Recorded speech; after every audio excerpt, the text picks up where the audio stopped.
Bien, hermanos, Señor les bendiga.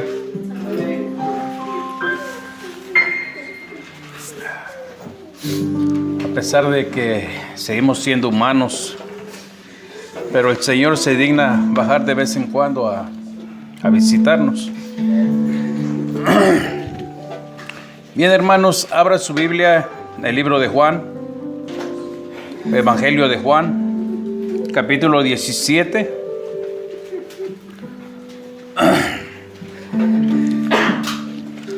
Esta tarde vamos a estudiar un poquito las palabras de Jesús. Evangelio de Juan, capítulo 17, del versículo 14 al 17. El tema de este día es: estamos en el mundo, pero no somos del mundo. Juan 17, versículo 14 al 17. ¿Lo tiene? Bien, dice la palabra del Señor: yo les he dado tu palabra, y el mundo los aborreció, porque no son del mundo, como tampoco yo soy del mundo. No ruego que los quites del mundo, sino que los guardes del mal. No son del mundo, como tampoco yo soy del mundo. Santifícalos en tu verdad, tu palabra es verdad. Oremos, hermanos. Padre, te damos gracias por esta tarde. Te damos gracias porque nos permites estar en este lugar, Señor, adorándote, alabándote, Padre. Lo hemos hecho de la mejor manera que hemos podido, Señor. Sabemos que tú mereces mucho más, pero gracias te damos porque te has dignado visitarnos, Señor. Ahora vamos a estudiar un poco tu palabra, Señor. Te pedimos, Padre, que abras nuestro entendimiento, que nos guíes por medio de tu Espíritu, Señor, a entenderlo y a guardarlo en nuestros corazones, Padre, para beneficio de nosotros también, Padre. Gracias te damos por tus bendiciones, Padre, y todo eso te lo pedimos en el nombre de tu Hijo amado Jesús. Amén y amén. Fíjense que el capítulo 17 de Juan es uno de los capítulos más interesantes. En la Biblia Reina Valera dice: Jesús ora por sus discípulos, o los 11 discípulos que estaban con él. Pero ahora todos somos discípulos, o se supone que todos somos discípulos, ¿no es así? Entonces nosotros entramos dentro de esa oración. El capítulo 17 de Juan menciona 17 veces la palabra mundo. La mitad o casi la mitad de las veces se refiere Jesús a que no pertenecemos al mundo. Como dice la escritura que leímos, estamos en el mundo, pero no pertenecemos en el mundo. Jeremías 15:19 dice que los de allá se conviertan a ti, pero que tú no te conviertas a ellos. Y es una simple y sencilla palabra, pero si la estudiamos a fondo, tiene mucho que ver. En estos tiempos, usted puede prender la televisión, puede leer libros, puede escuchar muchos predicadores, pero hay un común denominador en todo. Desgraciadamente la iglesia se ha hecho al mundo para ganarse al mundo. Sin embargo, Jeremías dice que ellos se conviertan a ti y no tú a ellos. Desgraciadamente, en muchos predicadores, en muchas iglesias ha entrado un espíritu de que hay que hacernos al mundo para podernos ganar al mundo. Entonces, ¿qué es lo que estamos enseñándole al mundo? Un evangelio diluido, un evangelio que no tiene poder, un evangelio que se predica más en la motivación personal que el verdadero evangelio. Cuando se predica el verdadero evangelio, lo primero que hace el verdadero evangelio, confronta el pecado. El verdadero evangelio te dice: tú estás haciendo mal, sin necesidad de decir nombres, porque la misma palabra nos confronta. Entonces el problema que hay en muchos lugares es que ese tipo de prédica ya no se puede predicar, porque es muy dura. ¿Se imaginan ustedes si Pablo se levantara de la tumba y viniera a ver cómo están las iglesias? ¿Qué cree usted que haría Pablo? Yo creo que Pablo nos agarraría a latigazos, aunque sea, ¿no? ¿Por qué? Porque se ha perdido. Fíjese un punto interesante. En Éxodo 25, del 10 al 24, Dios le da una orden a Moisés y le dice: vas a hacer algo, pero quiero que lo hagas conforme yo te estoy diciendo. Y el relato es cómo hace el arca del testimonio. Le empieza a decir, quiero tales medidas, quiero que lo hagas de esta manera, de esta manera. Lo primero que le pide, dice, hazlo de madera de acacia. La madera de acacia es un árbol del desierto que tiene una virtud, que entre más tiempo pasa, más fuerte se hace esa madera. Luego dice, la vas a cubrir de oro por dentro y por fuera. Dice, y arriba, dice, vas a hacer un propiciatorio con 2 querubines, extendiendo las alas hacia uno al otro, viendo de cara uno al otro. Y también iban a hacer de una sola pieza de oro del más fino. Lo que el Señor estaba diciendo, estaba dando una representación de Jesucristo. Madera de acacia, la carne de Jesús. Recubierto de oro, la divinidad de Jesús. 3 cosas se pusieron en esa arca. La vara que reverdeció de Aarón, que es la vara de pastor. Un plato de maná, pan del cielo, y las tablas de la ley. Jesús lo dice en capítulo 14 de Juan. Yo soy el camino, la vara de Aarón, la verdad, las tablas de la ley, y la vida, el pan que viene del cielo. Entonces, si tomamos el punto de vista de que el arca representaba a Jesús, desde ese entonces el pueblo de Israel tenía que andarlo cargando tal como Dios decía. No se podía tocar. No la podía cargar cualquier persona, tenía que ser sacerdotes. Y para que los sacerdotes pudieran cargar esa arca, primero tenían que santificarse, tenían que limpiarse. Aparte, en cada esquina tenía un aro. Hicieron barras de madera cubiertas de oro, por medio de la cual la cargaban en los hombros. Nadie podía tocar el arca. Sin embargo, en Éxodo 25, fíjese lo que Dios le dice a Moisés. Dice, y de allí me declararé a ti. Dice, y hablaré contigo de sobre el propiciatorio, de entre los 2 querubines que están sobre el arca del testimonio, todo lo que yo te mandare para los hijos de Israel. Quiere decir que esa arca, en la parte de arriba, lo que es el propiciatorio, de ahí mismo iba a salir la palabra de Dios. O sea, no era cualquier arca, no era cualquier cosa. Además, el arca estaba en el lugar santísimo. El lugar santísimo era el lugar más sagrado del tabernáculo. Ahí nadie podía entrar excepto el sumo sacerdote y una vez al año. Más cuando se hacía el sacrificio por medio del cual se perdonaban todos los pecados del pueblo, tanto de hecho como de intención. Y eso nada más era una vez al año. Sin embargo, algo pasó con el arca. Y eso es común en toda la historia de Israel, que llegado un momento, en lugar de tomar lo que Dios les da como una representación de Él, ellos lo convierten como un talismán. Muchas veces fueron a la guerra. La primera guerra en la que entraron fue cuando entraron a Jericó. Al final de los 7 días llevaban el arca cargando y usted sabe, gritaron, sonaron los chofares y las murallas se cayeron. Con el tiempo el pueblo de Israel, cuando entraba a guerra, lo primero que hacían, llevaban el arca. Pero empezaron a ver el arca como un talismán, como un amuleto. La palabra amuleto quiere decir muletas, que necesitas muletas para caminar.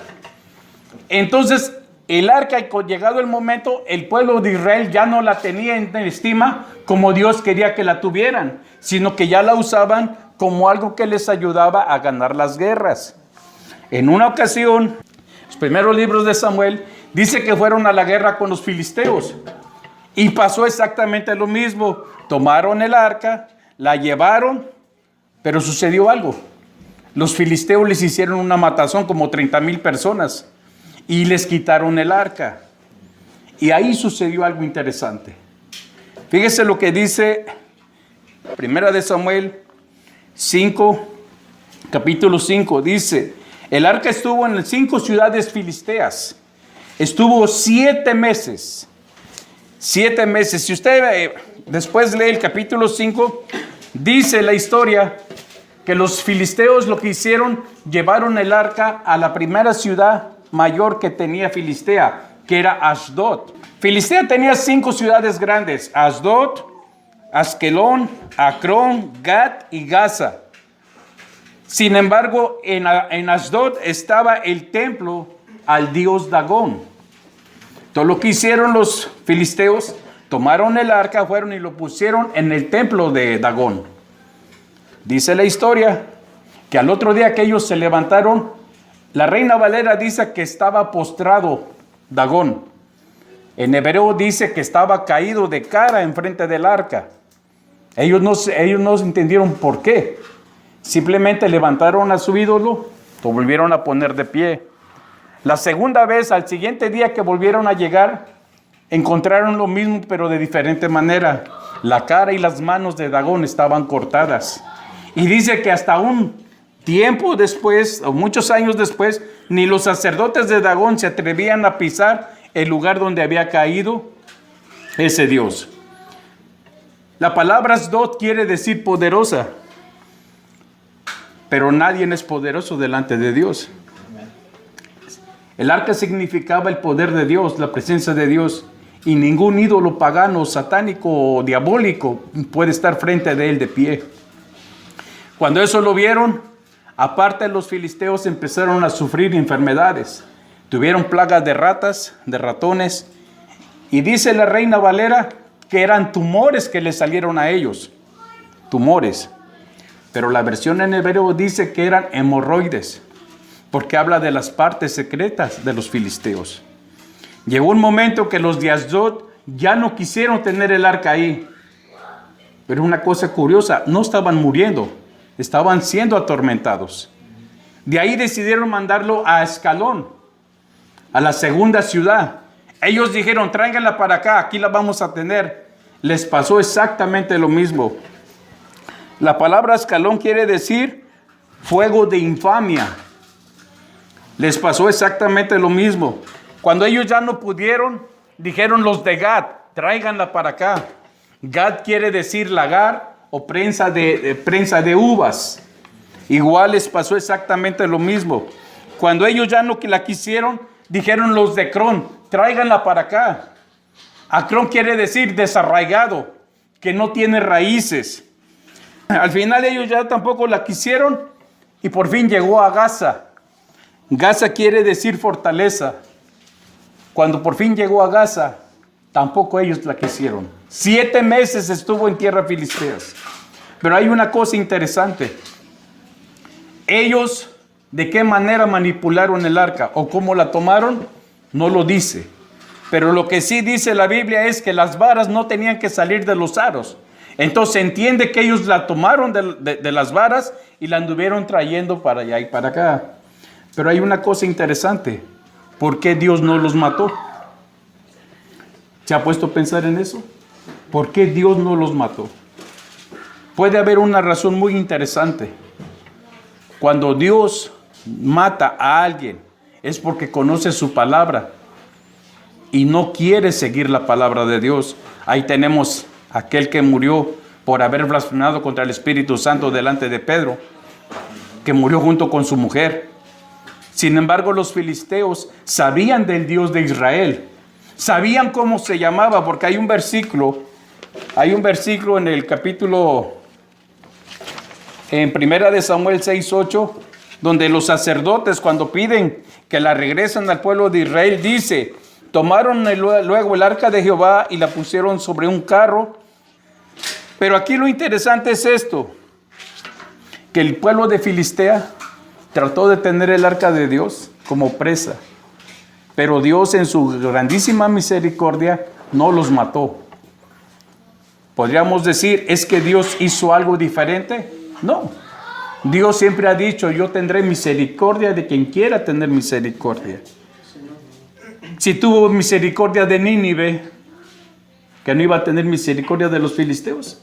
Y sabe que Nínive era mucho más sanguinaria que Filistea.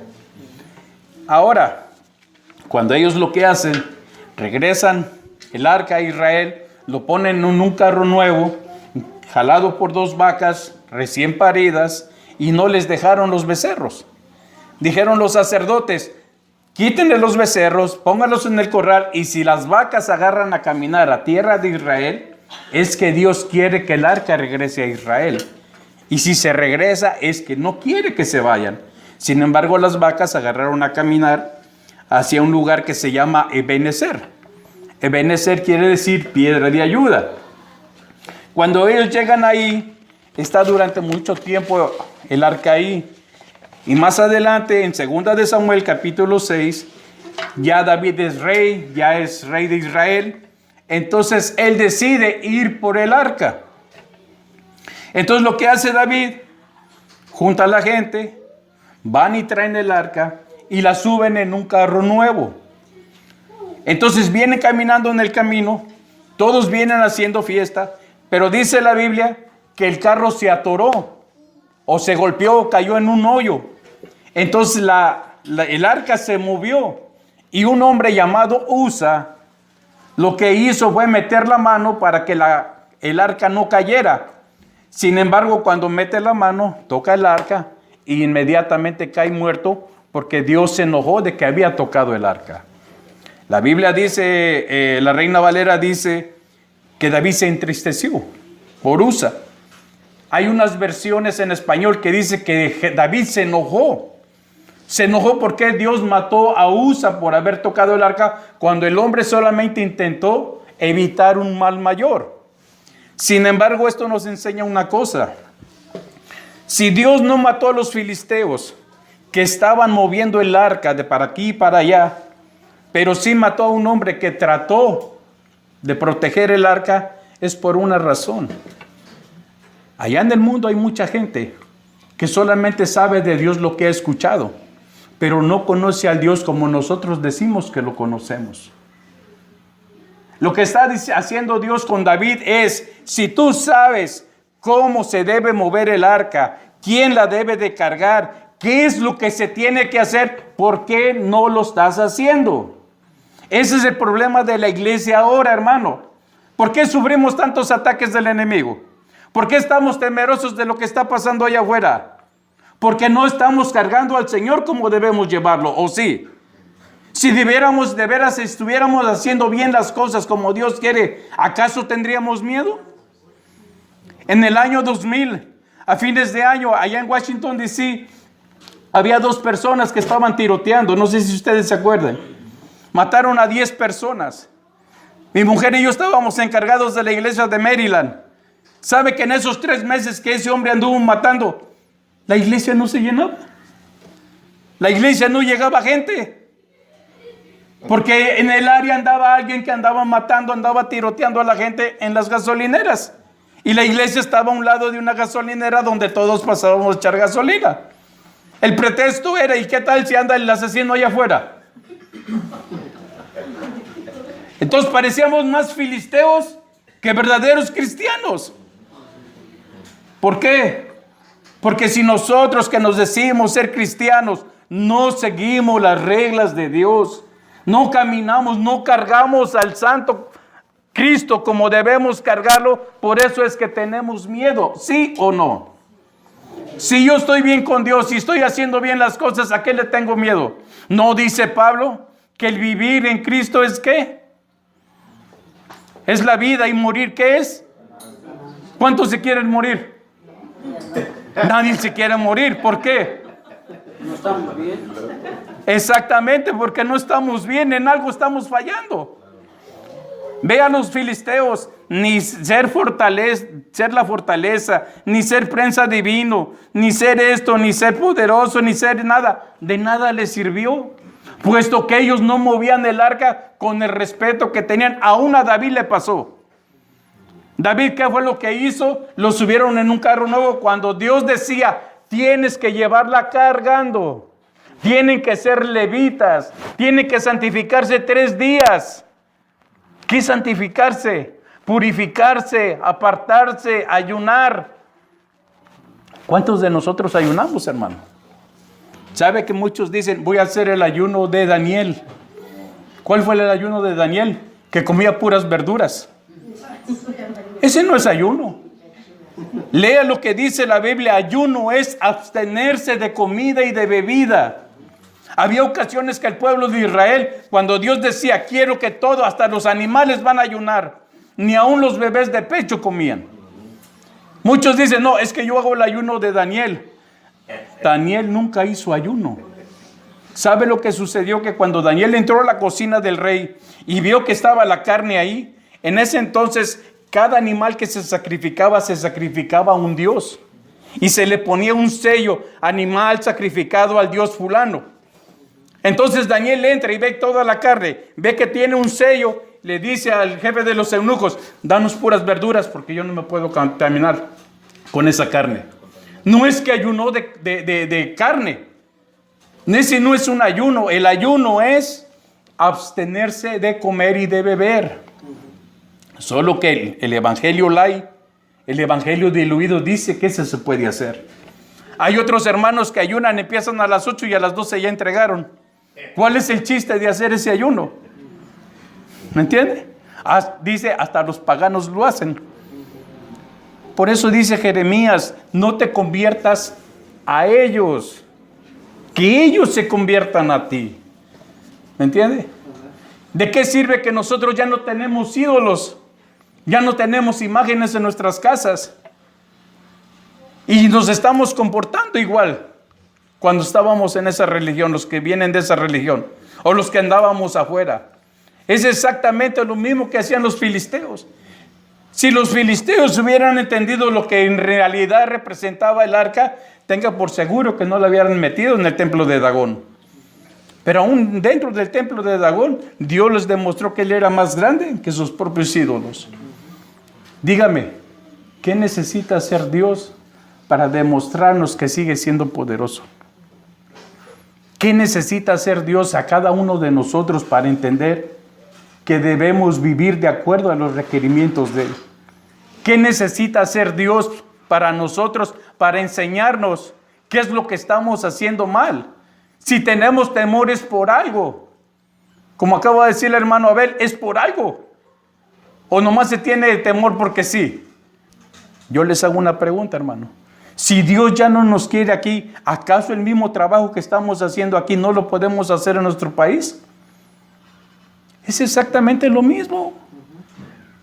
Pedro en el capítulo 21, cuando ya Jesús estaba resucitado, 3 preguntas le hizo Jesús. Pedro, ¿me amas? Pedro le dijo, sí, Señor, tú lo sabes. Le vuelve a preguntar la segunda vez, Pedro, ¿me amas? Claro, Señor, ya lo sabes. La tercera vez, Pedro cae en cuenta y le dice, Señor, tú sabes si te amo o no te amo. Y Jesús le dice una palabra, le dice, sí, Pedro, ahora sé que sí me amas. Pero le dice algo más, antes ibas a donde tú querías, pero ahora alguien más te va a llevar a donde tú no quieres. ¿Cuántos quieren regresar a su país? Créanme que nadie. Como quiera, es más fácil aquí. Los hijos de nosotros están mejor aquí. Pero las palabras de Jesús fueron, antes ibas a donde tú querías, pero ahora alguien más te va a llevar a donde tú no quieres. Por eso le vuelvo a decir, el pueblo de Filistea de nada les sirvió tener el arca de Dios. Créanme que si ellos hubieran sabido cómo cuidar, cómo tratar el arca, Dios no los hubiera atormentado tanto tiempo. No hubieran tenido que deshacerse del arca, la hubieran mantenido. Sin embargo, cuando David trató de hacerlo a su modo, a Usa. No por castigo. Todavía yo en lo personal pienso que Usa no se fue al infierno. Simplemente Dios tuvo que matarlo para enseñarle algo a David. Es como yo digo que es. Tú serás el rey, serás el profeta que da las profecías de mi hijo, lo que tú quieras. Pero el que manda aquí soy yo. Yo soy el que pone las reglas. Ahora la pregunta para nosotros es, ¿estamos siguiendo las reglas de Dios? ¿De veras? El que está ahorita en el gobierno dice que las oraciones de los cristianos lo están ayudando para hacer un mejor trabajo. Entrevistaron a un muchacho de esos que tienen DACA y que es cristiano. Estaba en Washington, D.C. y le dijo el reportero, ¿y tú qué quieres decirle al presidente? Sí, dice, pues si él dice que él ama la Biblia dice, tendrás misericordia de los extranjeros que quieren vivir en tu tierra. Entonces, ¿para qué nos va a echar? Así de sencillo. El evangelio ahorita lo agarra cualquiera para decir cosas bonitas. Cuando viene la persecución, ahí es donde de veras se ven los verdaderos cristianos. Ahí es donde de veras se ve el que de veras está de pie y de veras quiere dar su vida por Jesús. Hermanos, ahorita no nos están pidiendo todavía nuestra vida. Imagínense, estamos en Estados Unidos. ¿Qué sería estar en Siria? ¿Qué sería estar en Libia? En los países comunistas. ¿Sabe que en China, en Rusia, están agarrando ahorita a todos los hermanos cristianos? Ya es persecución. Aquí todavía no. Aquí no pasa de que la migra se lleve 1, 2, 3 o se lleve la mitad si quiere. Pero volvemos otra vez al punto. ¿Acaso lo mismo que hacemos aquí no lo podemos hacer en nuestros países? Allá en nuestros países también hay gente que no conoce el evangelio, ¿o no? ¿O acaso porque ya estamos en Estados Unidos que se mueran los mexicanos para abajo? Vea que no, también por ellos murió Jesús. El punto es este.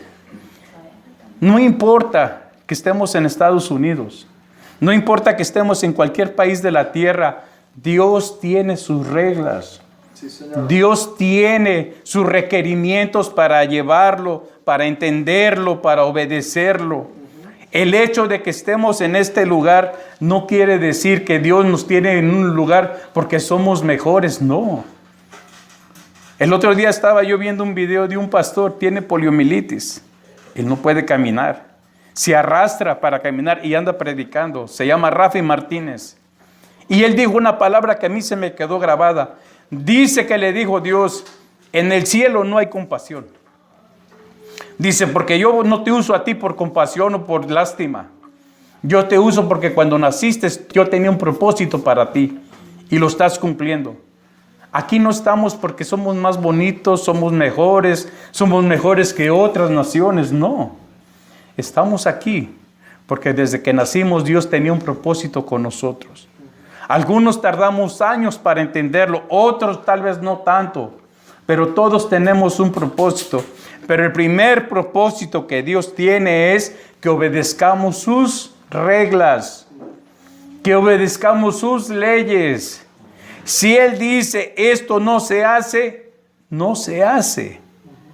No es como dice el mexicano, no, pues yo creo que sí se puede. No, hermano, en Dios no se puede hacer eso. En Dios es sí o es no. Hasta ahí. Él no anda jugando. ¿Se imagina? ¿Por qué Dios mató a Usa y no mató a los filisteos? Por una simple y sencilla razón. Porque los israelíes ya sabían cómo debían llevar el arca. Los filisteos, como el mundo que no conoce a Jesús, ellos saben de un Dios, hablan de un Dios, conocen y tienen una referencia del Dios creador, pero ellos no lo conocen como supuestamente lo conocemos nosotros. Ellos no han tenido experiencias como las hemos tenido nosotros. De todos los que estamos aquí, la mayoría hemos tenido experiencias con Dios, ¿sí o no? Entonces usted no puede decir o no podemos decir que nosotros no lo hemos conocido. Entonces, ¿por qué Dios no mató a los filisteos? Porque los filisteos no lo conocían como lo conocía el pueblo de Israel. El hecho de que David era un rey y era profeta y era ungido y todo, no le daba derecho a hacer o a transportar el arca como él quisiera. Tenía que seguir los requerimientos de Dios, porque con Dios no se juega, hermano. Dios es tan santo, tan santo, es más grande su santidad que su amor. Por eso el pecado no puede estar delante de él. En los años 90 se predicaba mucho, había unos bárbaros que todavía viven.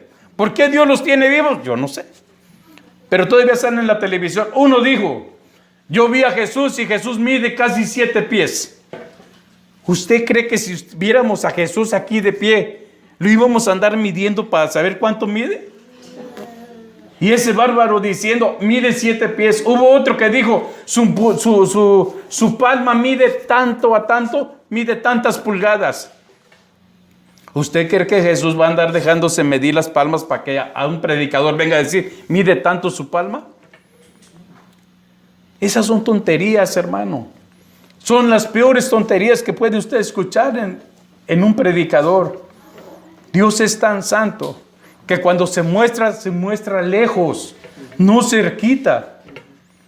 Si Juan, el apóstol Juan en el libro de Apocalipsis que dice, lo vi y lo vio con toda su majestad, tal como está en el cielo, que dice, caí como muerto. Y conste que lo estaba viendo él en espíritu. ¿Se imagina verlo físicamente? Nadie queda aquí.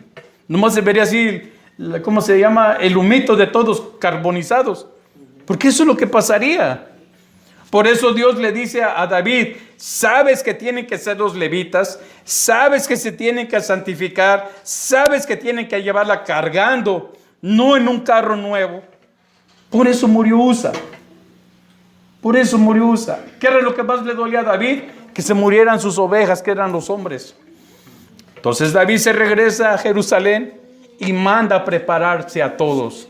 A los sacerdotes, a los levitas, a los cantores, a los músicos. La Reina Valera dice que apenas habían dado 6 pasos, hizo un holocausto. Sin embargo, en hebreo dice que esos 6 pasos eran 6 bandas de músicos. Cuando ellos comienzan a caminar, las 6 bandas empiezan a tocar y es cuando David ofrece el primer sacrificio. Pero ya la llevaban cargando, ya no iban en un carro nuevo. Hermano, hay veces que nosotros se nos hace más fácil hacer cosas. No, de todos modos, lo que cuenta es la intención. Para Dios no cuenta la intención. A Dios le cuenta las órdenes que da. Y si Él dice que así es, aunque tú la puedes hacer de otra manera, Él lo tienes que hacer como Él dice que es. Se imagina a Jesús diciéndole, bueno, el chiste es que muera, ¿no? ¿Qué tal si muero sin sufrir? Jesús no dijo eso. Jesús bien pudo haber muerto sin haber sufrido todo lo que pasó. Sin embargo, le dijo al Padre, si te es posible, dice, pasa de mí esta copa, pero si no, que se haga tu voluntad. Nosotros los seres humanos a veces le decimos a Dios, sí lo voy a hacer, pero a mi manera. No cuenta a mi manera, ni a su manera de usted. Cuenta a la manera de Él. Por eso muchas veces Dios no contesta. Porque no pedimos de acuerdo a como Él dice que pida. No ayunamos como Él dice que ayunemos. ¿Sabe usted cuál es el ayuno que Él acepta? El que rompe yugos. El que quita maldiciones. El que rompe estereotipos. Ese es el ayuno que Él recibe. Muchas veces agarramos a Dios como que le queremos hacer manita de puerco para que diga que sí. Dios no cumple caprichos. Y si usted piensa que le va a cumplir caprichos, más vale que se quite esa idea, porque se va a morir de viejo y Dios no le va a cumplir ese capricho. Dios tiene reglas, Dios tiene límites, Dios tiene direcciones que hay que cumplirlas como Él dice. En este caso, ¿quién es el Dios poderoso? Él. ¿Quién es el que manda? Él. ¿Quién es el que da? Él. ¿Quién es el que bendice? ¿Quién pone las reglas? ¿Y quién obedece?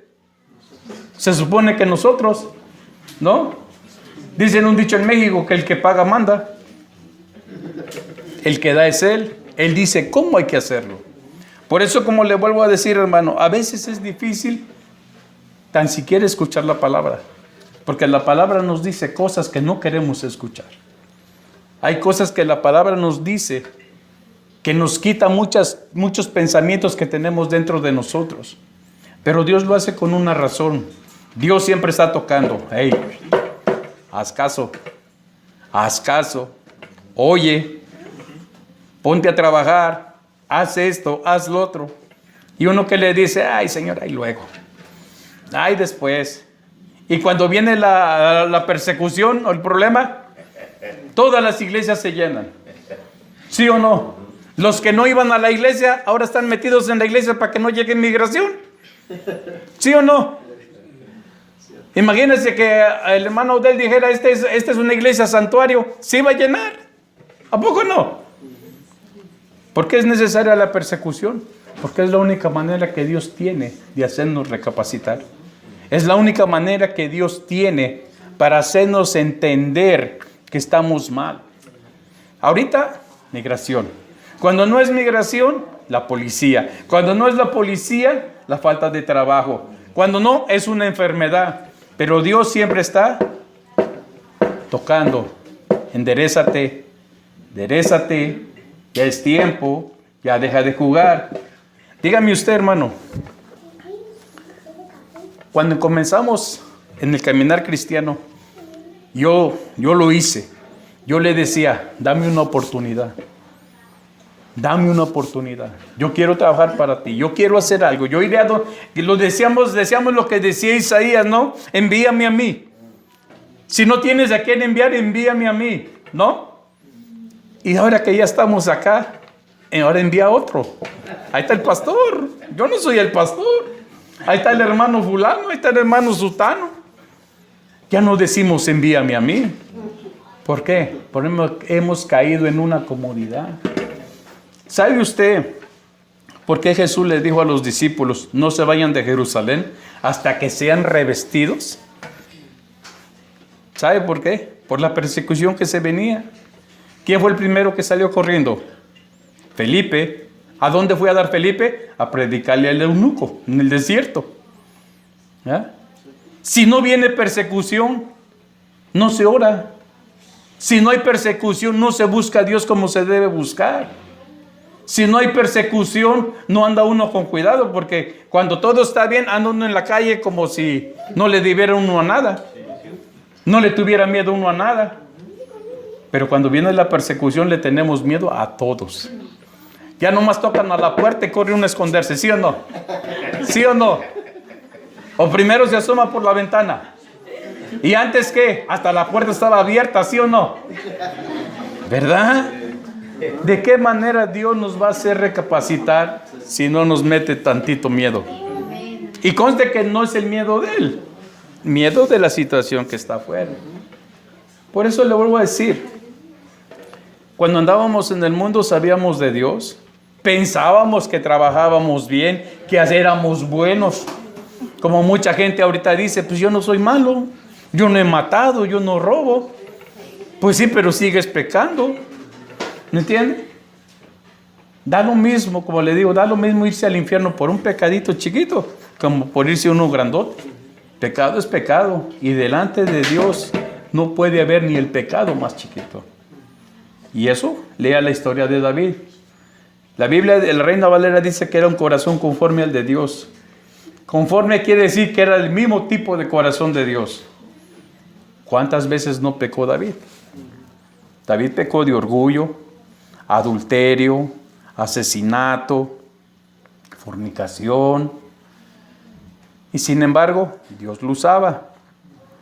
¿Se imagina a David siendo un filisteo? ¿Usted cree que Dios le hubiera perdonado tanto? Eso es lo que nosotros olvidamos. Que cuando estamos en los caminos de Dios, Dios tiene más misericordia de nosotros que de la gente de allá afuera. ¿Cuántas veces no hemos escuchado últimamente de cuántas personas se han ido allá afuera? Ya no hubo chance. Sin embargo, Dios que dice, bueno, les voy a dar otro chance. Y otro chance. Y otro chance. Entonces llegamos a pensar nosotros, no es que yo soy el chico bonito de Dios. Dios, como dijo Odel, Dios es mi amigo. No me va a hacer nada. No, hermano. Acuérdense, Juan dijo, Él trae el aventador en sus manos. El aventador era una palita con la que se mueven las brasas. Dice, ya el hacha está puesta al árbol que no da ¿qué? ¿Estás dando fruto? Hazte esa pregunta. ¿Estás dando fruto? ¿Tienes la palabra y no la enseñas? No estás dando fruto. ¿Qué era lo que hacían los fariseos? ¿O van a esperar que venga un profeta y nos diga, hijos de víbora? Seguro que si nos lo dice se vacía la iglesia. Esas eran las palabras que se usaban en los tiempos de Jesús. Sabe que el jueves fuimos con la hermana María y estuvimos leyendo unos versículos en la Biblia católica. La Biblia católica no dice necio, ignorante. La Biblia católica dice estúpido. ¿Sí o no, hermana Diana? Así dice. Estúpidos, necios, ignorantes, dice. Que llevan un pedazo de madera como su ídolo y todavía le oran, dice. Y no los escucha, no los salva. No los puede salvar. Hermano, usemos la lógica. Si Dios nos habla bonito, amigo, no lo hagas. No lo hagas. Y nosotros encaprichados, cuando nos insulta o nos dice algo fuerte, ¿qué decimos? Ay, es que el hermano no tiene amor. Entonces, ¿qué prefiere usted? ¿Que Dios le hable fuerte o que lo eche de una vez de cabeza al infierno? Pues le aseguro que ni en el infierno estaríamos contentos. Es que Dios no me dio otra oportunidad. ¿Sabe? Póngase a pensar. ¿Cuántos esta mañana, cristianos o que alguna vez fueron cristianos, están allá quemándose, pidiendo otra oportunidad? Ahora le voy a decir una cosa. Dios nos da la oportunidad de trabajar para Él. No porque sea su obligación. Es un privilegio. Y sabe una cosa, como le vuelvo a decir, cuando nosotros comenzamos este camino, yo al menos yo lo hice. Yo le decía, Señor, dame una oportunidad. Dame una oportunidad. Ahorita, ¿cuánta gente no tiene Él pidiendo una oportunidad? Que esa oportunidad, ese lugar lo estamos ocupando nosotros. Y no me cree. ¿Qué fue lo que le dijo Elías a Dios? Señor, yo solamente he quedado. De todos los que había, solo yo he quedado. ¿Y qué le dijo el Señor? Estás equivocado. Hay 700 más que no han doblado sus rodillas delante de los ídolos. Así que no nomás eres tú. Tal vez cada uno de nosotros tenemos 700 más detrás de nosotros pidiendo nuestro lugar. Hermano, no lo echemos a perder. Si cuando anduvimos en el mundo como los filisteos, creíamos en Dios, hablábamos de Dios, sabíamos de Dios, pero no le conocíamos como lo conocemos ahorita. Ahorita es lo más importante que tenemos. Ya no es lo que poseemos, ya no es ni siquiera la familia, es Él lo que importa.